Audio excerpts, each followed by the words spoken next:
The smoke was so thick Marcus Rivera couldn't see his own hands as he crawled through the burning hallway on the 42nd floor of Sterling Financial Tower. Behind him, flames roared like hungry beasts, devouring everything in their path. The sprinkler system had failed 20 minutes ago. Emergency exits were blocked by collapsed ceiling beams. And somewhere in this inferno, according to the security guard who'd made it out, the CEO was still trapped. Marcus pressed his damp t-shirt over his nose and mouth, squinting through the acrid haze. His eyes burned. His lungs screamed for clean air. Every rational part of his mind told him to turn around, to get out while he still could. But he'd heard the security radio chatter. Victoria Sterling was unconscious in her corner office, overcome by smoke. The fire department was still 15 minutes away. 15 minutes she didn't have. He shouldn't be here. Marcus was just the night janitor, not a hero. But 7-year-old Sophia was waiting for him at home, and he'd promised her he'd always do the right thing, even when it was hard. Especially when it was hard. The hallway stretched ahead like a tunnel to hell, orange flames licking at the walls, glass crunching under his knees. Then he saw it. The heavy oak door with the brass nameplate, Victoria Sterling, Chief Executive Officer. Through the gap beneath the door, he could see light, which meant the fire hadn't reached her office yet. But smoke was pouring in from the vents above. Marcus grabbed the door handle. It was searingly hot, but he forced himself to turn it. The office was a cathedral of wealth, floor-to-ceiling windows overlooking the glittering city below. Mahogany furniture that probably cost more than he made in a year. And there, collapsed beside her massive desk, was Victoria Sterling herself.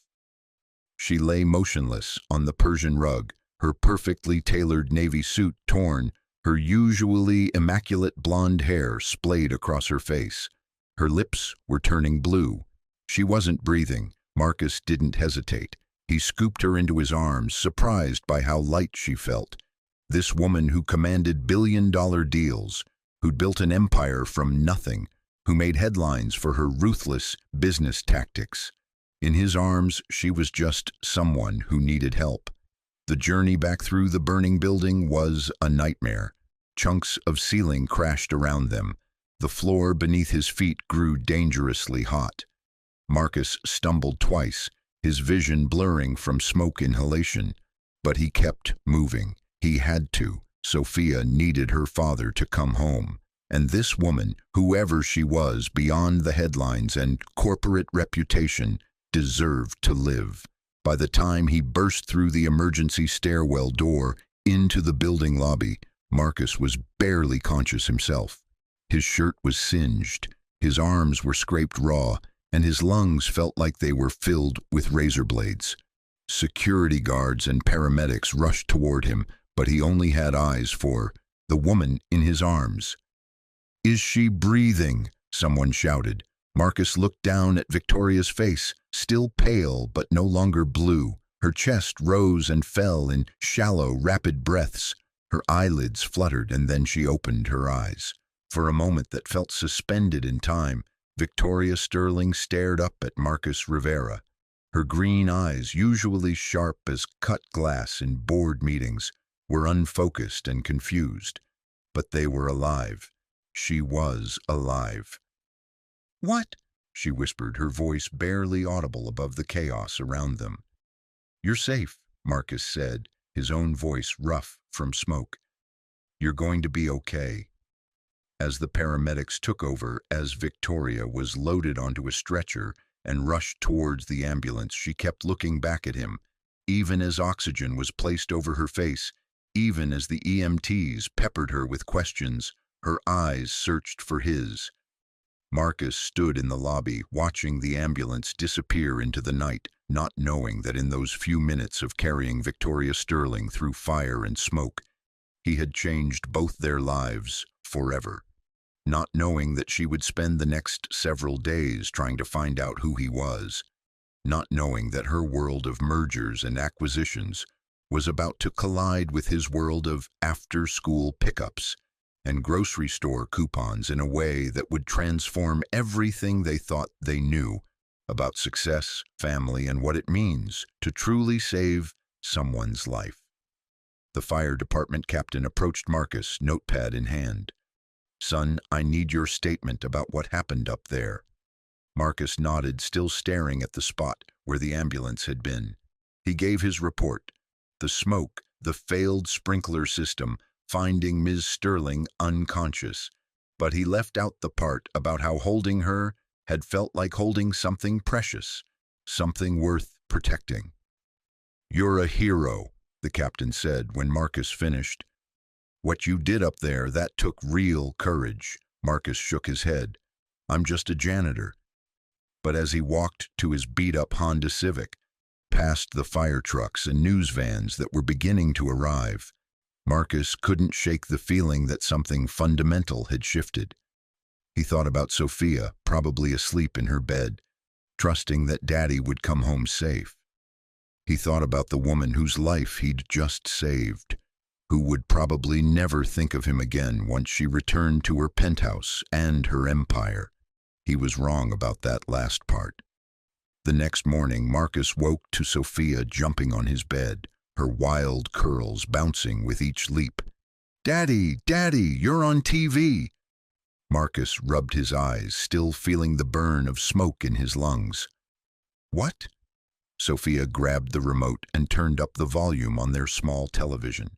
The morning news was showing footage of Sterling Financial Tower, smoke still rising from the upper floors. The headline read, "Night Janitor Saves CEO in Dramatic Building Fire Rescue." "That's you!" Sophia squealed, pointing at a grainy security camera, image of Marcus carrying someone from the building. "You're famous." Marcus sat up, fully awake now. On the screen, a perfectly groomed news anchor was talking about Victoria Sterling, the youngest female CEO on the Fortune 500, being rescued by an unnamed building employee. They showed file photos of Victoria, stepping out of luxury cars, shaking hands with politicians, commanding boardrooms with the confidence of someone who'd never doubted her place in the world. "The identity of the heroic janitor remains unknown," the anchor continued, "but sources say he refused medical attention and left the scene before giving his name to reporters." Marcus's phone buzzed with a text from his supervisor at Universal Cleaning Services. "News vans at the office. Don't come in today. Lay low." "Daddy, why don't they know your name?" Sophia asked, climbing into his lap. Marcus wrapped his arms around his daughter, breathing in the familiar scent of her strawberry shampoo.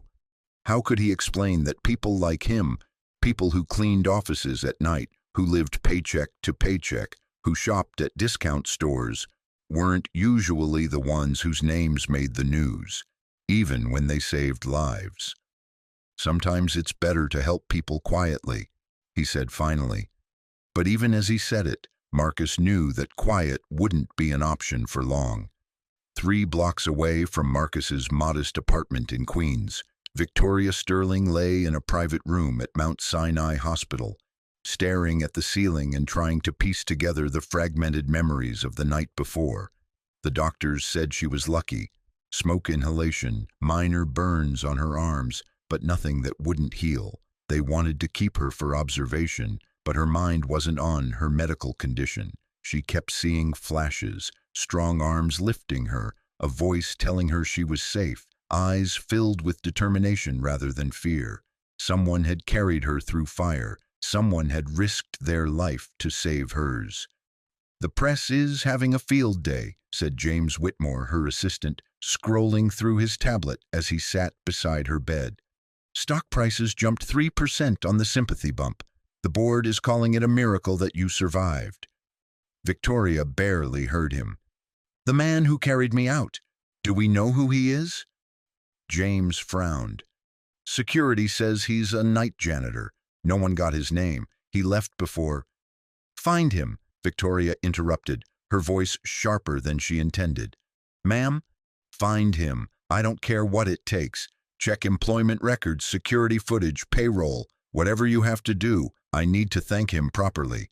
James made a note on his tablet, but his expression was puzzled. "Of course, though I should mention the insurance company has already processed the claim. The building's covered, and our legal team suggests keeping any public statements about the rescue brief." "Liability concerns." Victoria stared at him. "Liability concerns?" "Well, technically, he wasn't authorized to attempt a rescue. If he'd been injured or if something had gone wrong." The words hung in the air like smoke. Victoria felt something cold settle in her chest. Not from her injuries, but from the realization that even being saved came with corporate considerations, legal implications, risk assessments. Someone had nearly died to pull her from a fire, and her legal team was worried about liability. "Get out," she said quietly.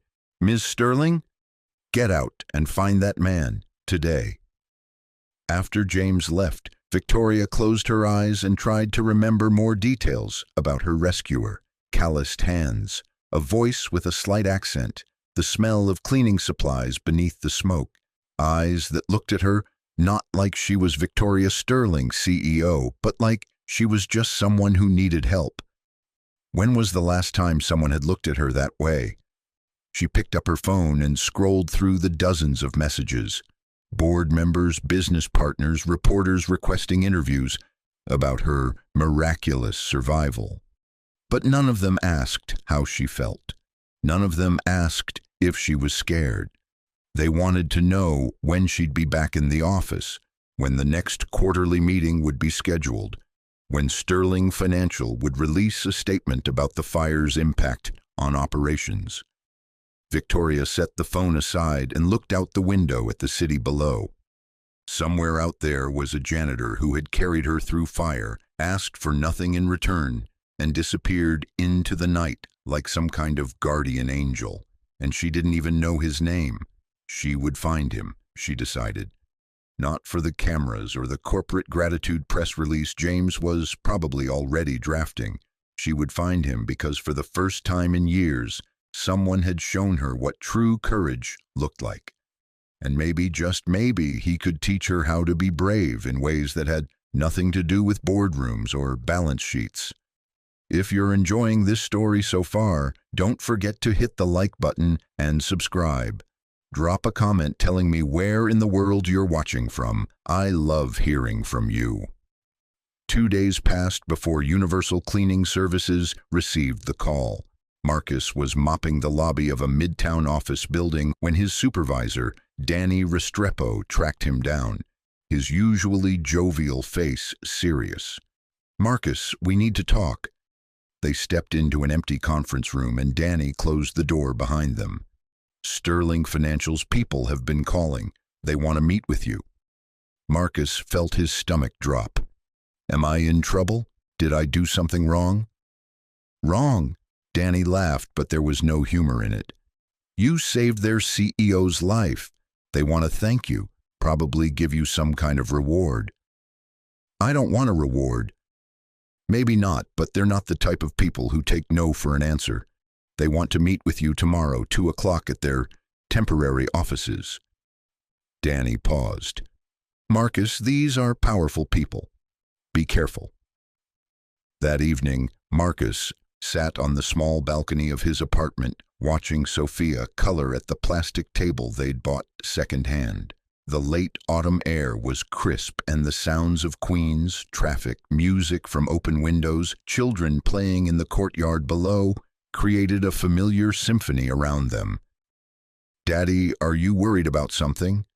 Sophia looked up from her coloring book, her dark eyes perceptive in the way that children's often were.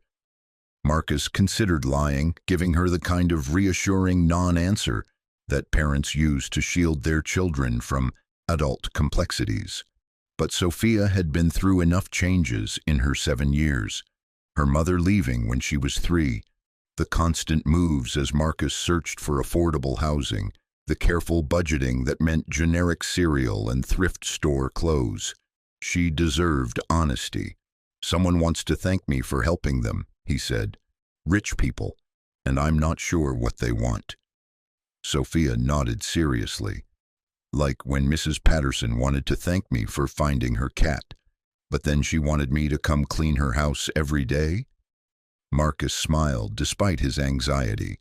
Sophia had learned early to be wary of favors that came with strings attached. Something like that, mija. You don't have to do anything you don't want to do, Sophia said, returning to her coloring. That's what you always tell me. Marcus looked at his daughter, wise beyond her years, resilient in ways no child should have to be, beautiful in her simple acceptance of their modest life. Tomorrow he would meet Victoria Sterling, step into her world of wealth and power, and try to explain that he hadn't saved her life for recognition or reward. He'd done it because it was right, because he'd want someone to do the same for Sophia if she ever needed help.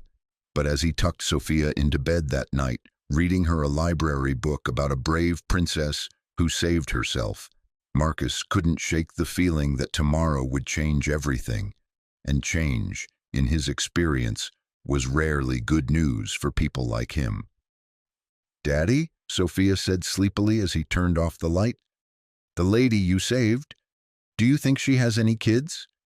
The question caught Marcus off guard. "I don't know, sweetheart. Why?" "Because if she does, they're probably really happy their mama came home safe." Marcus kissed his daughter's forehead, her words settling something in his chest. Whatever Victoria Sterling wanted tomorrow, whatever complicated world he was about to enter, he'd done the right thing. Sophia's mother might have left them, but she was still out there somewhere. If someone had needed to carry her from a burning building, Marcus would want them to do it without hesitation. "Buenas noches, mi amor," he whispered. As Sophia drifted off to sleep, Marcus stood in the doorway of her small room, looking at the second-hand furniture and hand-me-down clothes that made up their world. Tomorrow he would sit across from one of the most powerful women in the city. He would try to bridge the gap between their vastly different lives.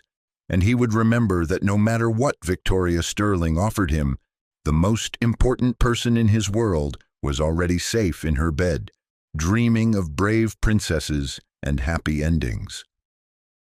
The meeting was set for 2 o'clock. Marcus had 13 hours to figure out what to say to the woman whose life he'd saved, whose world he was about to enter, and whose gratitude might complicate his carefully balanced life in ways he couldn't yet imagine. He just didn't know that Victoria Sterling was lying awake in her penthouse, staring at the city lights and asking herself the same question: what do you say to someone who showed you what courage really looks like? The Sterling Financial temporary offices occupied 2 floors of a gleaming glass tower in Midtown Manhattan. Marcus stood on the sidewalk, looking up at the building that seemed to stretch endlessly toward the clouds, and felt completely out of place. He wore his only good shirt, a navy blue button-down Sophia had picked out for him at Target last Christmas, and his least worn pair of jeans. Even so, he felt like an imposter among the suited executives streaming in and out of the revolving doors. "You can do this," he whispered to himself, the same words he said every morning when the alarm went off at 4 a.m. for his cleaning shifts. The same words he'd said when Sophia had her first day of school, when the rent was due and the bank account was nearly empty, when life felt too big and complicated for a single father who'd never finished college. The lobby was all marble and chrome, with a reception desk that looked like it belonged in a spaceship. Marcus approached the impeccably dressed woman behind the counter, who looked up with the kind of professional smile that didn't quite reach her eyes. "I'm here to see Ms. Sterling," he said. "Marcus Rivera. I have a 2 o'clock appointment." Her fingers flew across a hidden keyboard. "Of course, Mr. Rivera. She's expecting you. 42nd floor, suite 4210. The elevator bank is to your right." As Marcus waited for the elevator, he caught his reflection in the polished doors. He looked nervous, out of place, exactly like what he was. A working-class father about to meet one of the most powerful women in the country. But beneath the anxiety, he saw something else in his reflection. The same determination that had carried him through a burning building 3 nights ago. The elevator rose smoothly, silently, past floors of law firms and investment banks and consulting companies. When it finally stopped at 42, Marcus stepped into a reception area that was quietly elegant. Soft lighting, expensive art, fresh flowers that probably cost more than his weekly grocery budget. Mr. Rivera, a young man in a perfectly tailored suit, approached. "I'm James Whitmore, Ms. Sterling's assistant. Thank you for coming. She's been looking forward to meeting you." James led him down a hallway lined with floor-to-ceiling windows overlooking the city. Through one of the glass conference room walls, Marcus could see Victoria Sterling standing with her back to the door, looking out at the Manhattan skyline. Even from behind, she commanded attention, her posture straight, her blonde hair pulled into a professional chignon, her black suit clearly expensive. "Ms. Sterling," James knocked softly, "Mr. Rivera is here." She turned around, and Marcus felt his breath catch. This was the same woman he'd carried through smoke and flames, but she looked completely transformed. Gone was the unconscious vulnerability, the soot-streaked face, the torn clothing. This Victoria Sterling was polished, powerful, in complete control of her environment. But her eyes, those green eyes that had looked up at him in the building lobby, were exactly the same. And they were studying him with an intensity that made him feel exposed, seen in a way that was both uncomfortable and strangely familiar. "Mr. Rivera," she said, stepping forward and extending her hand. "Victoria Sterling, though I suppose we've already met in a way." Her handshake was firm, confident. Marcus noticed she wasn't wearing any of the expensive jewelry he'd expected. No flashy watch, no ostentatious rings, just a simple silver bracelet that looked worn, personal. "Ma'am," he said, then immediately felt foolish. What was the proper way to address someone whose life you'd saved? Someone whose world was so different from yours that you might as well be different species? "Please sit," Victoria gestured to the conference table. "Can I offer you something? Coffee? Water?" "Coffee's fine, thank you." James disappeared, leaving them alone in the glass-walled room. Victoria sat across from Marcus, and for a moment neither of them spoke. The silence stretched out, not uncomfortable exactly, but charged with the weight of everything unsaid. "I've been trying to find you for 3 days," Victoria said finally.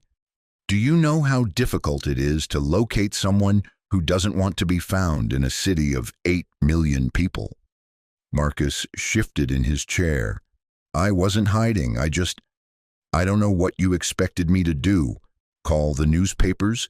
Show up at your hospital room?" "Maybe." A small smile touched the corners of her mouth. "Though I'm glad you didn't. The media circus has been exhausting enough without adding a face-to-face interview to it." James returned with coffee, served in delicate china cups, that Marcus was afraid he might break, just by looking at them wrong. He wrapped his hands around the warmth and took a careful sip. It was the best coffee he'd ever tasted. "I wanted to thank you," Victoria continued. "Properly. What you did in that building, you saved my life." Anyone would have done the same thing. "No." Her voice was firm, certain. "They wouldn't have. I've been thinking about that night, trying to remember details. The security guards who made it out, they said the upper floors were completely engulfed. The fire department said another 10 minutes and the whole executive level would have been lost. You risked everything to carry me out of there." Marcus looked down at his coffee. "I have a daughter, Sophia. She's 7. I'd want someone to do the same for her if she ever needed help." Something shifted in Victoria's expression, a softening around her eyes, a slight relaxation in her shoulders. "Tell me about her, Sophia." The question surprised him. He'd expected corporate gratitude, Maybe a reward check, a handshake, and a photo opportunity. He hadn't expected personal interest. She's everything, he said simply. Smart, funny, tougher than any kid should have to be. She wants to be a teacher when she grows up, or maybe a vet. She changes her mind every week. He found himself smiling. Last night she told me she might want to be a firefighter, like the people who came to put out your building. Where is she now? After school program at the community center. I pick her up at 6. He glanced at his watch. I should probably warn you, I can't stay too late. Sophia doesn't like it when I'm not there for bedtime. Victoria nodded, and something in her expression made Marcus think she understood the weight of that routine, the importance of being present for the small daily moments that made up a child's sense of security. Her mother, Victoria asked gently. Marcus hesitated. This was the part he usually avoided in conversations with strangers, the explanation that always seemed to invite either pity or judgment. She left when Sophia was 3, said she wasn't ready for the responsibility. It's just the 2 of us now. That must be difficult. Sometimes. But we're good together, Sophia and me. We take care of each other. Victoria was quiet for a long moment, watching him with those penetrating green eyes. Can I ask you something? And please be honest with me. Marcus nodded. What did you think when you saw me in that office? Before you knew who I was, I mean. The question caught him off guard. I thought you were someone who needed help. That's it? That's it. You weren't breathing. You were unconscious. Everything else, your job, your money, your company, none of that mattered. You were just someone who was going to die if I didn't get you out of there. Victoria leaned back in her chair, and Marcus saw something vulnerable flicker across her face. I've been thinking about that. How you looked at me. I can't remember the last time someone saw me as just a person who needed help. What do you mean? She gestured around the elegant conference room, toward the windows that showcased her commanding view of the city. This world I live in, it's all about what you can do for each other. Every interaction is a transaction. Every relationship has an agenda. When people look at me, they see Victoria Sterling, CEO. They see opportunity, connections, power, money. They don't see someone who might need saving. Marcus studied her face, seeing past the perfect makeup and professional poise to something lonelier underneath. Sounds exhausting. It is. The admission seemed to surprise her. I've been running Sterling Financial for 8 years. I've built it from a mid-level investment firm into one of the most successful companies on the East Coast. I've made more money than I could spend in 3 lifetimes. I've been featured on magazine covers, invited to exclusive events, courted by politicians and celebrities and other CEOs. She paused. And until 3 nights ago, when I woke up in your arms, I couldn't remember the last time someone touched me without wanting something in return. The words hung in the air between them. Marcus felt the weight of her confession, the trust implicit in her honesty. He thought about his own life, small apartment, tight budget, second-hand everything, and realized that despite having so much less than Victoria Sterling, he was surrounded by genuine relationships. Sophia's unconditional love, Danny's loyalty, the neighbors who watched out for each other, the teachers at Sophia's school who cared about her progress. That's not how people should live, he said quietly. No, it's not. Victoria straightened in her chair, and Marcus could see her rebuilding her professional walls in real time. Which brings me to why I asked you here. I want to offer you something. Here it comes, Marcus thought. The reward check, the publicity opportunity, the strings attached to her gratitude. I want to offer you a job. Marcus blinked. Ma'am, a real job, not cleaning offices at night. Something better. I've looked into your background, Marcus. I hope you don't mind, but I needed to understand who you are. You worked construction for 6 years before switching to cleaning services. Your supervisor says you're the most reliable employee they've ever had. Your daughter's teachers say you never miss a parent conference. You've never been late with rent, despite the fact that you're living paycheck to paycheck. You're exactly the kind of person I want working for Sterling Financial. Marcus felt dizzy. I don't have a college degree. I don't know anything about finance or investments or... You know about integrity. You know about showing up when people need you. You know about putting others before yourself. Victoria leaned forward. I'm offering you a position in our facilities management division, not as a janitor, as a supervisor, overseeing building operations, managing staff, ensuring everyone who works in our buildings is treated with respect and dignity. It would mean regular hours, health insurance, a salary that would let you move to a better neighborhood, send Sophia to better schools. The offer was staggering, life-changing, everything Marcus had dreamed of but never believed possible for someone like him. And yet, why? He asked. Because you saved my life. That's not a reason to hire someone. That's a reason to say thank you. Victoria smiled, and for the first time since he'd met her, it looked completely genuine. You're right. So here's the real reason. I've spent 8 years building a company, and I've forgotten what it means to actually care about the people who make it run.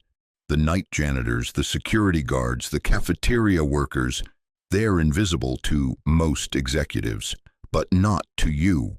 You see them because you are them. I need someone who can help me remember that a company is only as strong as the people who believe in it, from the CEO down to the person who empties the wastebaskets. Marcus looked out the window at the city sprawling below, thinking about Sophia waiting for him at the community center, about their small apartment and their careful budget and their simple, honest life. The offer was tempting, more tempting than Victoria Sterling could possibly understand. But there was something in her intensity, in the way she talked about using him to remember her humanity, that made him wary. Can I think about it? He asked. Of course. Take as much time as you need. Marcus stood up. I should go. Sophia will be wondering where I am. Victoria rose as well, and for a moment they stood facing each other across the conference table. Marcus, can I ask you one more thing? He nodded. When you carried me out of that building, what were you thinking about? The question was soft, personal, and Marcus knew that his answer mattered to her in a way that went beyond professional courtesy. I was thinking about getting home to Sophia, he said honestly, and I was thinking that if something happened to me, who would take care of her? But mostly I was thinking that everyone deserves to go home to the people they love. Victoria's eyes filled with tears that she quickly blinked away. Thank you. For saving me, yes, but also for reminding me what home is supposed to feel like. As Marcus rode the elevator down 42 floors, he thought about the conversation he'd just had, about the woman who commanded boardrooms but seemed lonely in ways she probably didn't even recognize. He thought about the job offer that could change everything for him and Sophia, about the opportunities and complications that came with entering Victoria Sterling's world. But mostly he thought about the way she'd asked what he was thinking about in that burning building, as if his answer might hold some key to understanding something important about courage, about love, about what it means to save someone's life. When he stepped out of the gleaming lobby onto the busy Manhattan street, Marcus pulled out his phone and called Sophia. "Daddy!" Her voice was bright, happy. "How was your meeting with the rich lady?" "Complicated, mija. I'll tell you about it when I pick you up. Are you having fun at the center?" "Yes, we're making paper airplanes. Mine flies the farthest." She paused. "Daddy, do you think the rich lady is nice?" Marcus thought about Victoria, Sterling sitting alone in that glass conference room, surrounded by luxury but starved for genuine connection. "I think she's trying to be, sweetheart, Sometimes that's the best anyone can do. Okay, don't forget to buy milk on the way home. I won't forget. Te amo, Sophia. Te amo, Daddy. As Marcus walked toward the subway, past the stream of suited executives heading home to doorman buildings and private cars, he realized that Victoria Sterling's job offer wasn't just about money or opportunity. It was about whether he was willing to step into her world and help her remember what his world had taught him, that the most important riches had nothing to do with bank accounts and everything to do with the people who loved you enough to wait for you to come home. 3 days later, Marcus still hadn't given Victoria his answer. He'd talked it over with Sophia, who was excited about the possibility of a new apartment and a new school. He'd discussed it with Danny, who told him he'd be crazy not to take it. He'd even called his sister Maria in Los Angeles, who'd listened to the whole story and then said, "Marcus, what are you waiting for? This could be the break you've been praying for." But something held him back. Maybe it was the way Victoria had talked about needing him to help her remember her humanity, as if he were some kind of token to ease her corporate conscience. Maybe it was the fear that stepping into her world would change him in ways he couldn't predict or control. Or maybe it was simply that he'd learned to be wary of offers that seemed too good to be true. On Saturday morning, as he was making breakfast for Sophia, his phone rang. The number was unfamiliar, but something made him answer. "Marcus, it's Victoria Sterling. I hope I'm not calling too early." "No, it's fine. Sophia and I are early risers." He glanced at his daughter, who was coloring at the kitchen table while her cereal got soggy, trying to listen to his conversation without being obvious about it. "I was wondering, would you and Sophia like to have lunch today? Somewhere casual, kid-friendly. I'd like to meet her if that's okay with you." The request surprised him. "You want to meet Sophia?" "If you're comfortable with it. I realize this is unusual, but I've been thinking about what you said, about wanting someone to help your daughter if she ever needed it. I'd like to understand what that means to you." Marcus looked at Sophia, who had stopped pretending to color and was watching him with curious eyes. "Can I ask you something first?" "Of course." "Why is this so important to you? Finding me, offering me a job, wanting to meet my daughter. What are you looking for?" There was a long pause on the other end of the line. When Victoria spoke again, her voice was quieter, less polished than her usual corporate tone. "Honestly, I'm not sure. All I know is that when I woke up in that hospital, I felt like I'd been given a second chance, not just to live, but to figure out what I'm supposed to do with the life you saved. I've built this successful company, accumulated all this wealth and power, but I can't shake the feeling that I'm missing something essential, something you understand that I've forgotten. And you think meeting Sophia will help you figure that out? I think understanding what matters most to you will help me figure out what should matter most to me." Marcus considered this.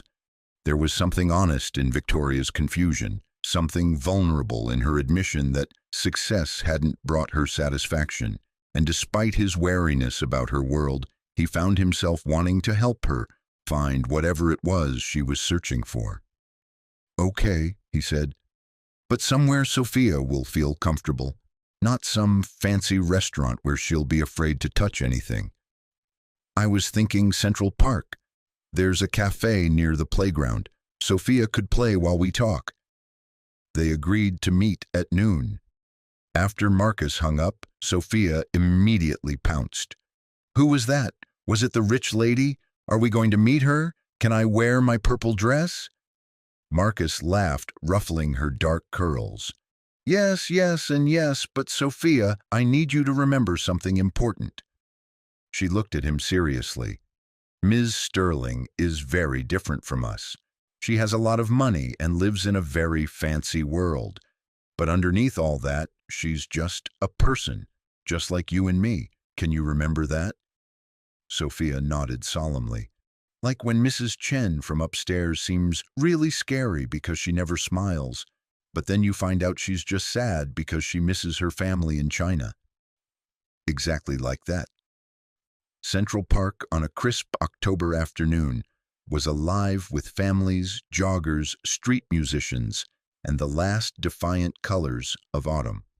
Marcus and Sophia arrived at the cafe first, and Sophia immediately spotted the playground, her eyes lighting up at the elaborate climbing structures and swings. "Can I play while we wait?" she asked. "Stay where I can see you," Marcus said, and watched as his daughter ran toward the swings with the kind of unself-conscious joy that he hoped she'd never lose. He was pushing Sophia on the swing when Victoria arrived.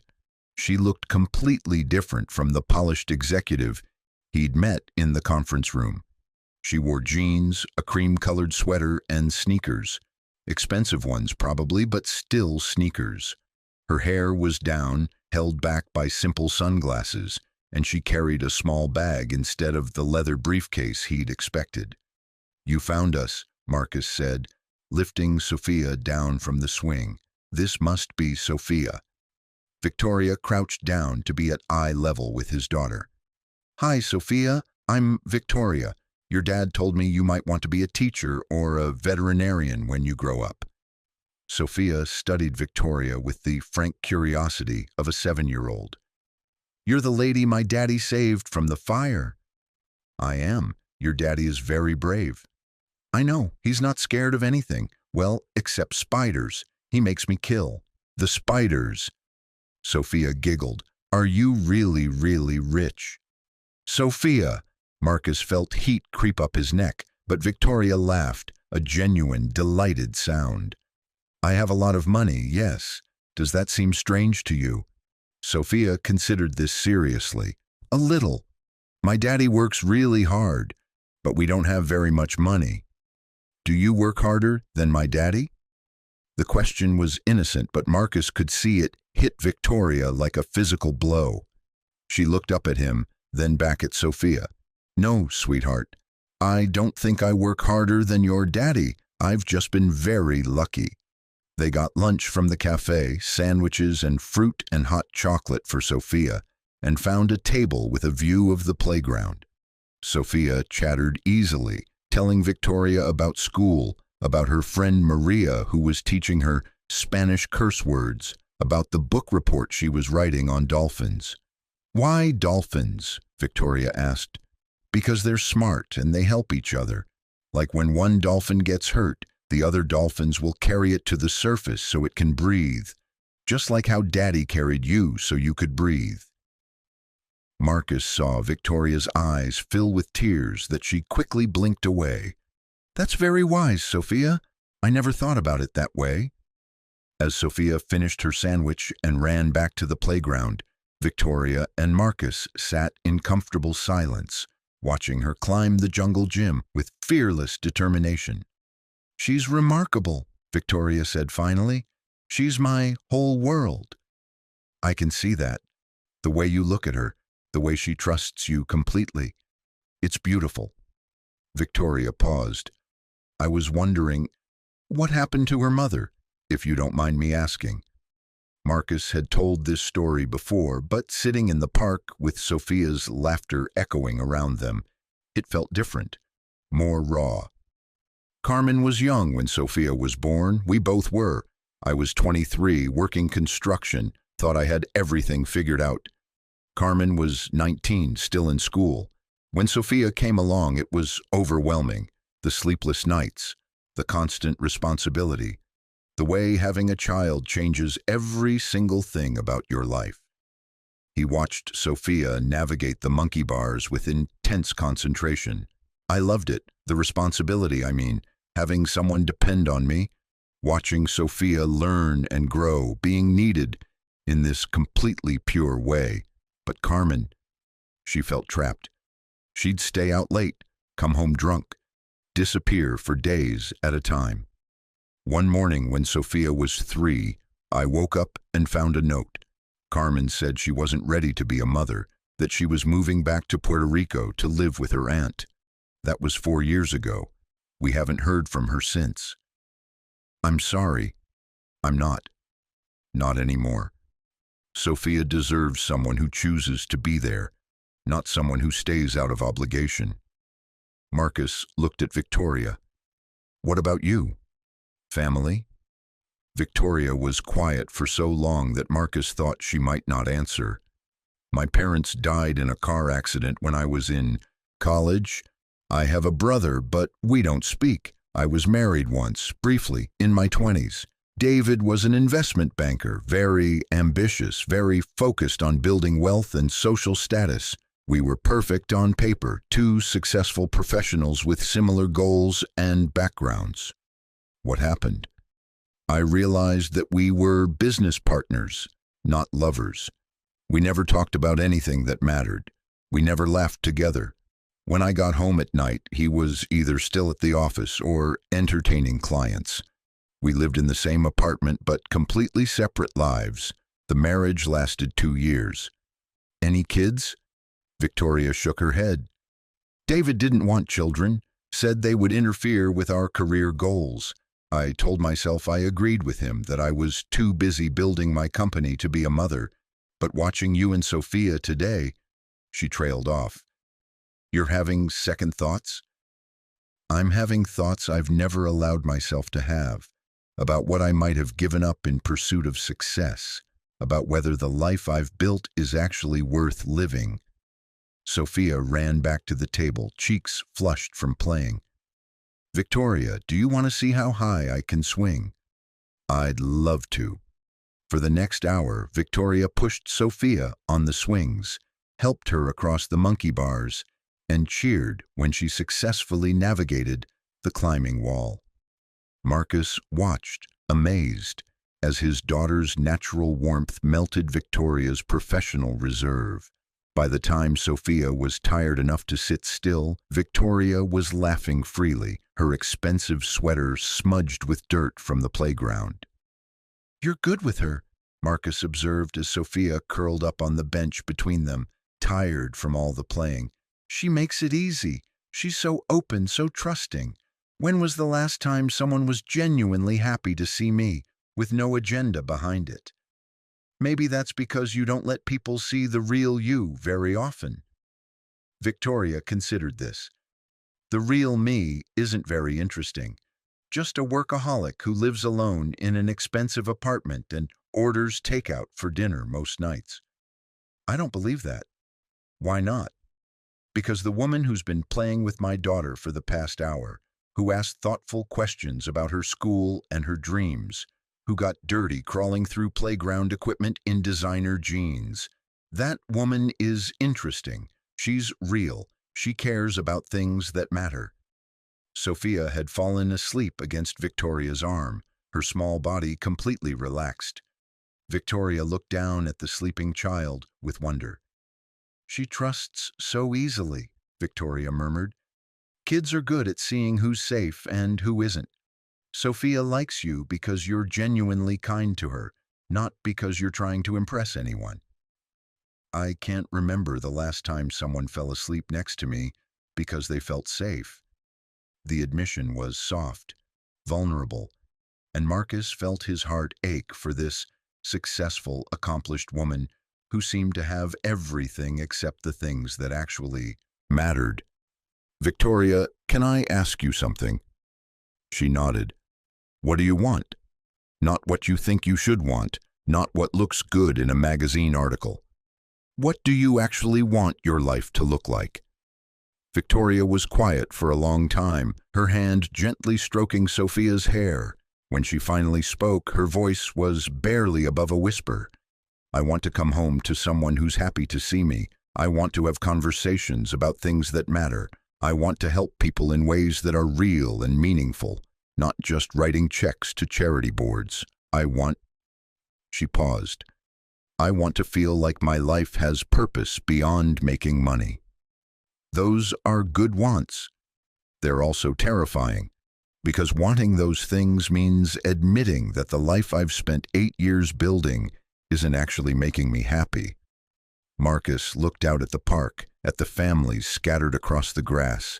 the children playing while their parents watched with patient love.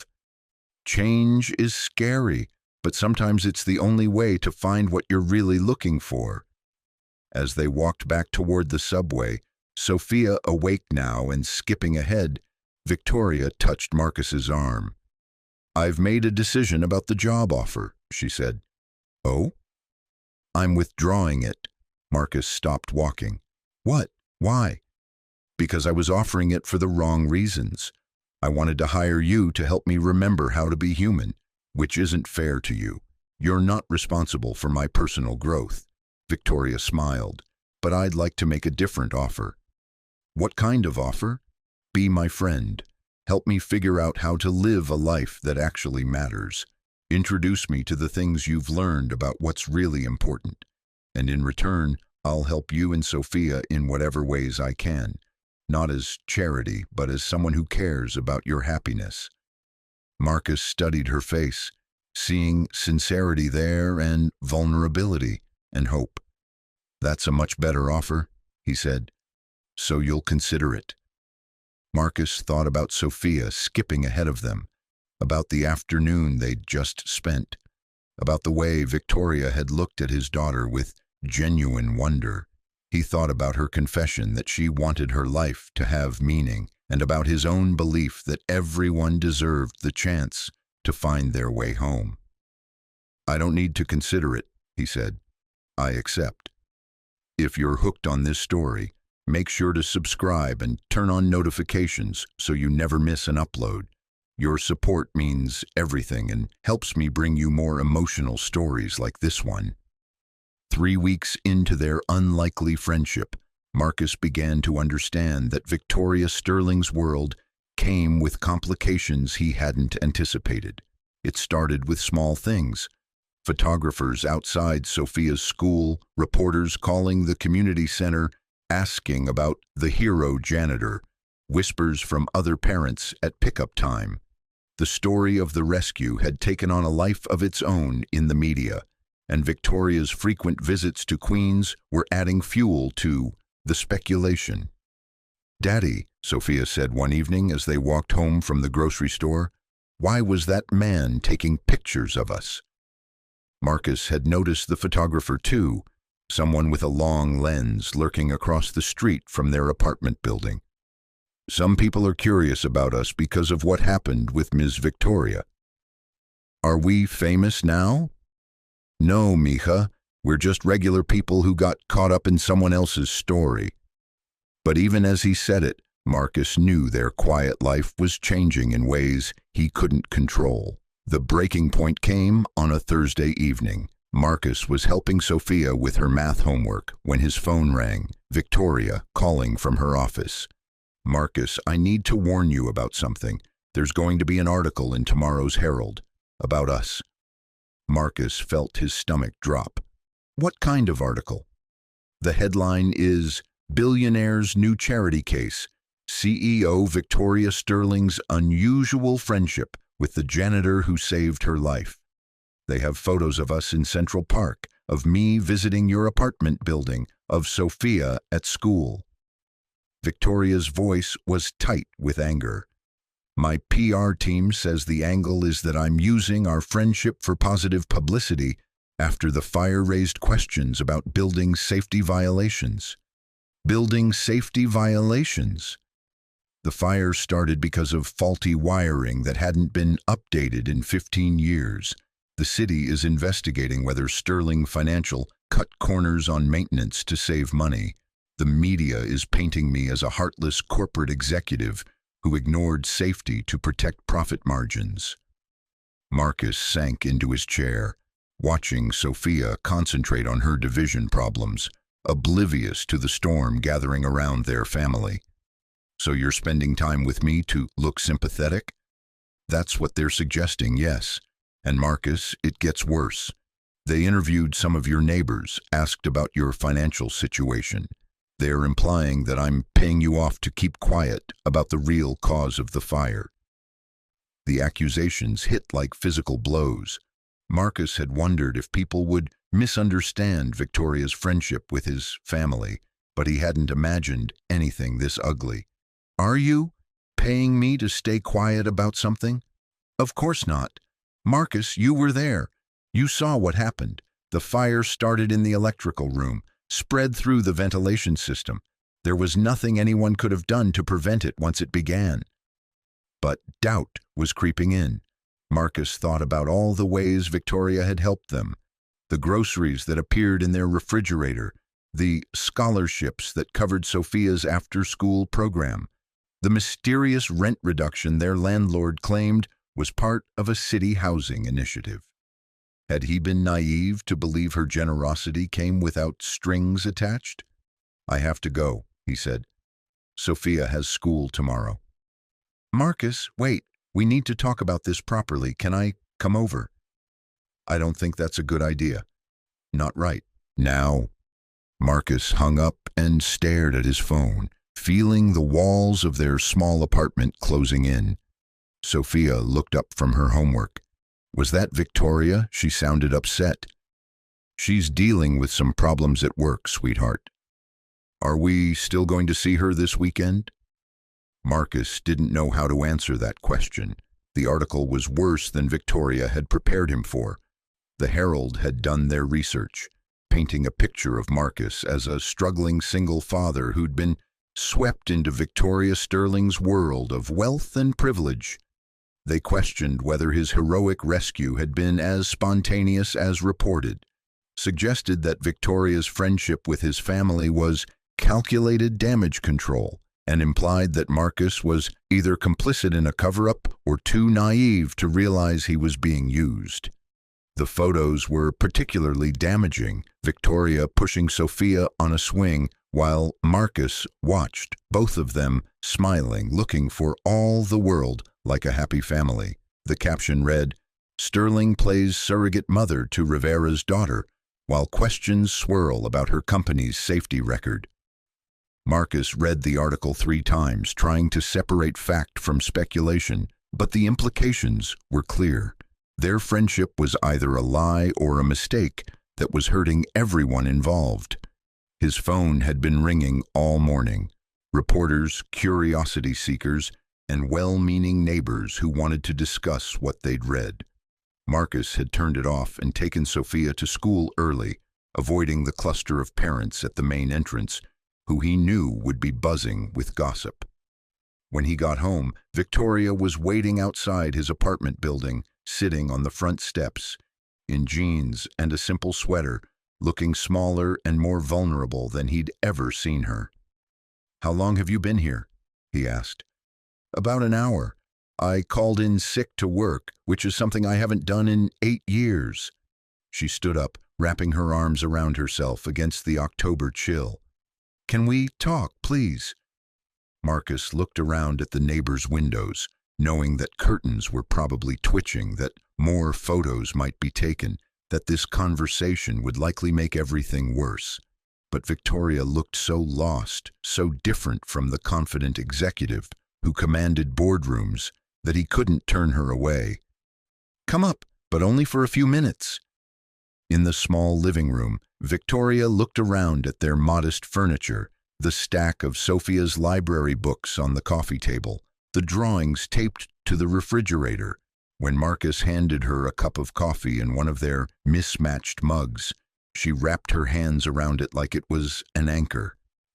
"I'm sorry," she said, "about the article, about the photos, about bringing this chaos into your life. I never intended for any of this to happen." "But you knew it might. You're a public figure, Victoria. You had to know that spending time with me would attract attention." "I knew there might be some interest, yes, but I hoped that people would see what I see, a genuine friendship, a chance for both of us to learn something important about what matters in life." She set down her coffee cup. "I was naive." "Were you?" Marcus sat across from her, studying her face. "Or were you using our friendship for exactly what that article says? Damage control and positive publicity?" The accusation hung in the air between them. Victoria's face went pale, and for a moment Marcus thought she might cry. "Is that really what you think of me?" I don't know what to think. 3 weeks ago, you were a stranger who offered me a job I didn't want.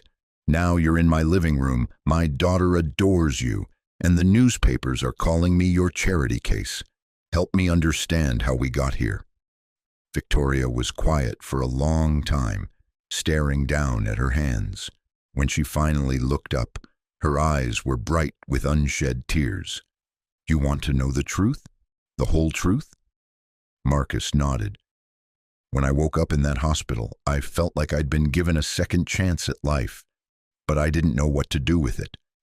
I'd built this successful company, accumulated all this wealth, achieved everything I thought I wanted, and I was miserable, lonely, empty, surrounded by people who only cared about what I could do for them." She stood up and walked to the window, looking out at the street below. "Then I met you, and Sophia, and for the first time in years, I remembered what it felt like to be around people who were genuinely kind, genuinely happy, genuinely connected to something meaningful. You weren't impressed by my money or my success. Sophia didn't care that I was a CEO. You both just saw me as a person." Victoria turned back to face him. "So yes, I was selfish. I wanted to be around that authenticity, that warmth. I wanted to learn how to live the way you live, with purpose, with love, with the understanding that the most important things in life can't be bought or sold. But the help you've been giving us, the groceries, the program fees, that wasn't about buying your friendship. That was about wanting the people I care about to have what they need. When you care about someone, you help them. Isn't that what you taught me?" Marcus felt something tight in his chest begin to loosen. He thought about the past 3 weeks, the easy conversations, the way Victoria lit up when Sophia ran to hug her, the genuine interest she'd shown in their small, ordinary life.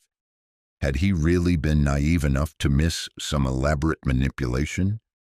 Or had the newspaper's cynicism poisoned something that was actually real? "The building violations," he said. "Are they true?" Victoria's shoulders sagged. "Some of them. The electrical system was old, probably should have been updated years ago. But Marcus, every building in the city has deferred maintenance. Every company makes calculated decisions about when to upgrade systems. What happened in our building was a tragic accident, not criminal. Negligence. But you feel responsible." "Of course I do. 7 people were hospitalized because of that fire. You risked your life because my building wasn't as safe as it should have been. How could I not feel responsible?" Marcus studied her face, seeing genuine remorse there and pain that went beyond concern for her public image. "Victoria, can I ask you something?" "Anything. If the newspapers are right, if our friendship is hurting both of us, what do you want to do about it?" The question seemed to surprise her. She was quiet for a moment, thinking. "I want to tell them all to go to hell," she said finally. "I want to say that I'm a better person because I know you and Sophia, and that anyone who thinks friendship can only exist between people of the same social class is an idiot. I want to defend what we have because it's real and it matters, and it's made me happier than I've been in years. But I can't ask you and Sophia to pay the price for my happiness. The attention, the speculation, the way people are going to look at Sophia at school. That's not fair to either of you." Marcus thought about the photographer outside Sophia's school, about the whispers from neighbors, about the way the Herald article had made their simple friendship sound sordid and calculating. Then he thought about Sophia's face when Victoria pushed her on the swings, about the way Victoria had listened to her daughter's dreams with genuine interest, about the loneliness in Victoria's eyes when she talked about her empty apartment. "Sophia asked me this morning if we were still going to see you this weekend," he said. "What did you tell her?" "I told her I didn't know." Marcus leaned forward. "Victoria, I need you to be completely honest with me. What do you want from this friendship? Really? Victoria sat back down, meeting his eyes directly. I want to keep learning from you about what it means to live with purpose, to put family first, to find joy in simple things. I want to keep watching Sophia grow up, if you'll let me. I want to be the kind of person who deserves to have friends like you. She paused. And I want to help you both, not because I pity you or because I need to feel good about myself, but because that's what friends do for each other. Even if it means more bad publicity, more photographers, more speculation. Even then, but only if you're willing to deal with it too. I won't force this on you, Marcus. If you think it's better for Sophia to have a quiet, private life, without the complications that come with being my friend, I'll understand. Marcus thought about his daughter, about the life he'd built for them, about the careful balance of work and school and simple pleasures that made up their days. Then he thought about the past 3 weeks, about how much brighter their world had become with Victoria in it, about the way Sophia talked about her with excitement and affection. Sophia's teacher called yesterday, he said. Victoria's face fell. Oh no, is she being teased at school? Actually, the opposite. She told Mrs. Martinez that her friend Victoria was teaching her about business and that she might want to be a CEO when she grows up, so she can help people like Victoria does. Marcus smiled. Mrs. Martinez was impressed that Sophia had such an accomplished role model. Relief flooded Victoria's expression. Really?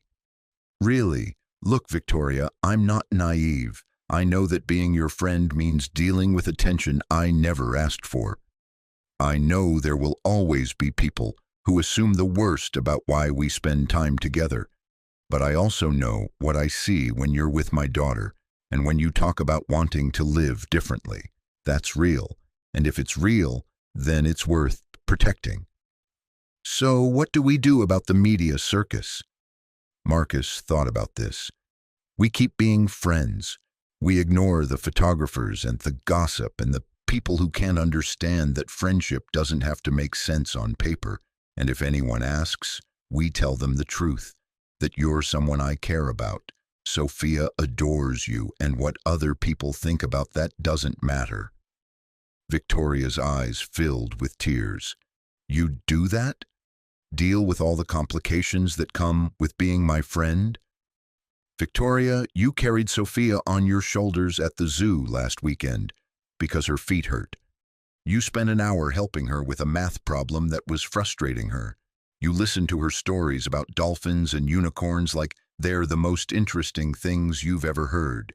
Anyone who thinks you're using my daughter for publicity hasn't seen the way you look at her. I love her, Victoria said simply. I love both of you. I know that probably sounds crazy after only 3 weeks, but it's true. It doesn't sound crazy. It sounds like family. The decision to stay friends despite the media attention wasn't without consequences.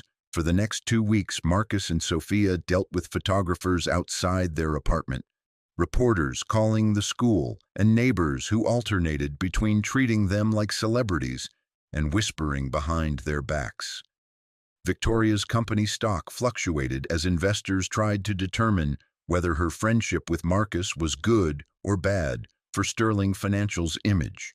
But they also experienced something unexpected. Support. Sophia's classmates thought it was cool that she was friends with a real billionaire. The other parents at the community center, once they got past their initial curiosity, were impressed that someone so successful would choose to spend time in their neighborhood. And Marcus's co-workers at the cleaning service, led by Danny, formed a protective circle around the story, refusing to speak to reporters and making it clear that anyone who had a problem with Marcus could take it up with them. You know what I realized? Victoria said one evening as they watched Sophia play at the community center. The people who matter don't care about the headlines, and the people who care about the headlines don't matter. Marcus nodded. Sophia figured that out faster than we did. Yesterday she told a photographer that if he wanted to take pictures of her, he should ask permission first because it's rude to take pictures of people without asking. What did he say? He apologized and asked if he could take one photo of her playing. She said yes, but only if he promised not to write anything mean about her daddy or Victoria. They sat in comfortable silence, watching Sophia navigate the playground with her usual fearless determination.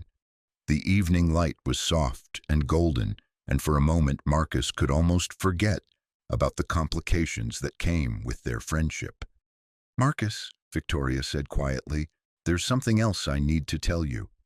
He turned to look at her, noting the serious tone in her voice. "The building violations investigation is expanding.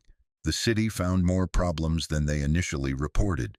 Not just the electrical system, but outdated fire suppression, blocked emergency exits, inadequate safety protocols. My insurance company is saying we might face criminal charges for negligent endangerment." Marcus felt cold. "What does that mean?" "It means I might go to prison. And it means that everything we've been through, all the speculation about our friendship, all the media attention, is about to get much worse. Victoria, I need you to know that if that happens, if I get arrested or charged, I don't want you to feel guilty for staying my friend. This isn't your fault. These problems existed long before I met you. The fire that brought us together just exposed what was already wrong." Marcus thought about this, about what it would mean for Sophia to watch her friend face criminal charges, about the additional scrutiny their family would face if Victoria was arrested. "How likely is it?" he asked. "My lawyers say 50-50. Depends on what else the investigation turns up, whether the district attorney wants to make an example of corporate executives who prioritize profit over safety." "Do you think you're guilty of what they're accusing you of?" Victoria was quiet for a long time. "I think I'm guilty of caring more about quarterly earnings than the safety of people who worked in my building. I think I'm guilty of approving budget cuts that delayed necessary upgrades. I think I'm guilty of being the kind of CEO who treated building maintenance as an expense to be minimized rather than an investment in people's lives. That's not the same as criminal negligence. Maybe not legally, but morally?" Victoria shrugged. "I've been thinking a lot about responsibility lately, about what I owe to the people whose lives are affected by my decisions. And I think the honest answer is that I failed them. I failed you, Marcus.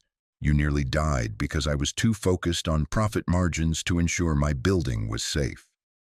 Marcus looked at his friend because that's what she was now, truly and completely, and saw someone wrestling with guilt and responsibility in ways that went far beyond legal liability. "Victoria, you know what I think?" "What?" "I think the fact that you're asking these questions, that you're willing to accept responsibility for your mistakes, is exactly why you're not the same person who approved those budget cuts. The woman I know now would never prioritize money over people's safety." "How can you be sure?" "Because I've watched you with Sophia. I've seen how you react when she gets hurt, even in small ways. You're not someone who would knowingly put people at risk. You might have made bad decisions in the past, but you're not a bad person." Victoria wiped at her eyes. "What if the jury disagrees? What if I go to prison and everyone assumes you were part of some cover-up? Then we'll deal with that too.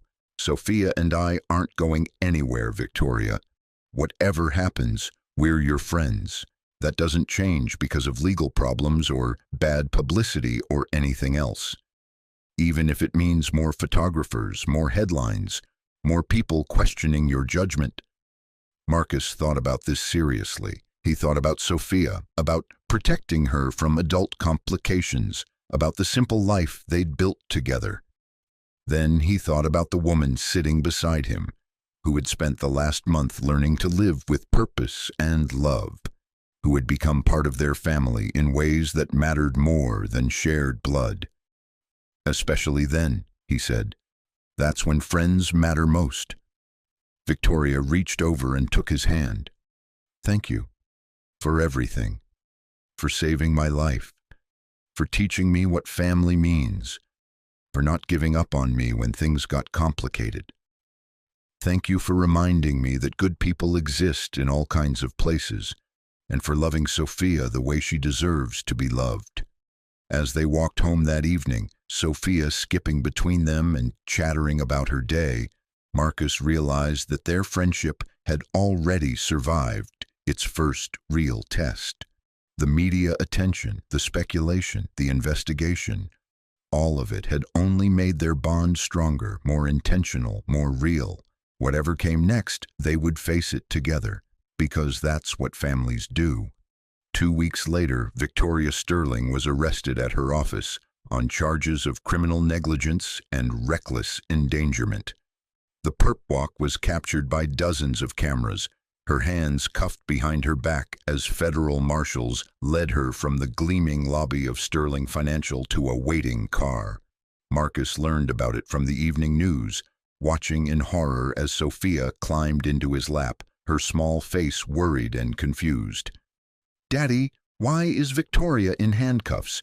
Did she do something bad?" Marcus held his daughter close, trying to find words that would comfort her without lying about the seriousness of the situation. "Victoria made some mistakes at her job, and now she has to answer for them in court.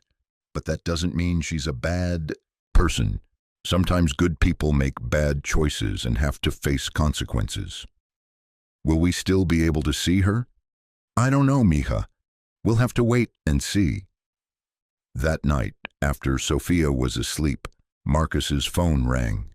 Victoria calling from the county jail where she was being held pending arraignment. "I'm sorry," she said, her voice hollow. "I'm sorry Sophia had to see me like that on TV.